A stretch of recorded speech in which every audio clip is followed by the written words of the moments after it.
அடுத்து எதாவது சொல்லுங்க. ஒழுங்கா விட்டுறாரு. வணக்கம். Welcome to SD Reacts super. Welcome to SD Reacts. உண்மையிலே யூடியூப்ல போட்டுருவேன். போடு. பயம் இல்லை. எதுக்கு பயப்படுறேன்? இப்போ எதுக்கு வீடியோ எடுக்க சொல்லுங்க. பேர் என்னடா? மைக்கு.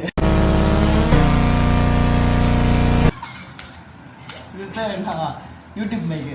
சொல்லுங்க. யூடியூப் மைக் ஒன்று புதுசாக ஆர்டர் போட்டிருந்தோம். நீங்க போட்டிருந்தீங்களா? போட்டிருந்தோம். எஸ்டி ரியாக்ஸோட டைரக்டர் போட்டிருந்தாரு மிஸ்டர் சுந்தர் தினேஷ். எஸ்டிஸ் போட்டிருந்தாங்க. வந்திருக்கு. எஸ்டின்னா என்னன்னு தெரியுங்களா? S for Sundar, D for Dinesh. நார்மலாவே பேசுப்பா. ஏன்பா